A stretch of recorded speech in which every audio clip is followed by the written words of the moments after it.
নিয়ন্ত্রণে আসছে না ফ্রান্স ও স্পেনের দাবানল। আগুনের লেলিহান থেকে বাঁচতে বাড়িঘর ছেড়ে গেছেন ৩ লাখেরও বেশি মানুষ। প্রবল বাতাস ও উচ্চ তাপমাত্রায় আগুন নিয়ন্ত্রণের চেষ্টা ব্যাহত হচ্ছে।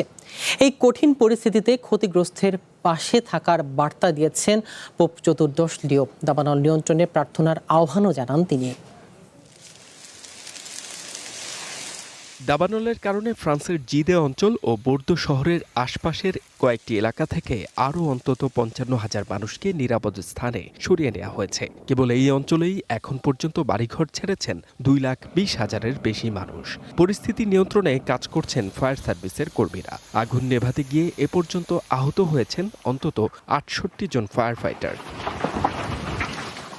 অন্যদিকে স্পেনের পশ্চিমাঞ্চলেও ছড়িয়ে পড়েছে আগুন। পরিস্থিতি খারাপ হওয়ায় সেখানকার বেশ কয়েকটি শহর থেকে বাসিন্দাদের সরিয়ে নেয়ার নির্দেশ দিয়েছে দেশটির স্বরাষ্ট্র মন্ত্রণালয়। কর্তৃপক্ষ বলছে দেশটিতে এ পর্যন্ত ১ লাখেরও বেশি মানুষকে নিরাপদ স্থানে সরিয়ে নেওয়া হয়েছে।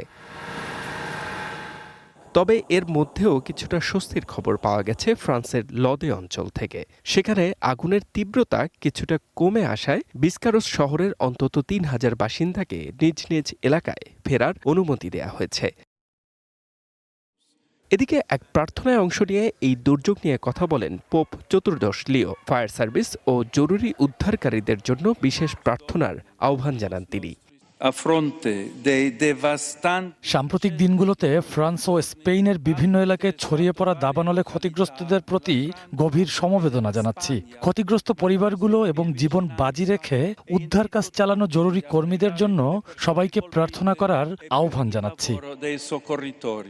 বিশেষজ্ঞরা বলছেন দীর্ঘদিনের অনাবৃষ্টি আর ঘন ঘন তাপপ্রবাহের কারণেই এই বিপর্যয়। আর এর মূলে রয়েছে বৈশ্বিক জলবায়ু পরিবর্তনের ক্ষতিকর প্রভাব।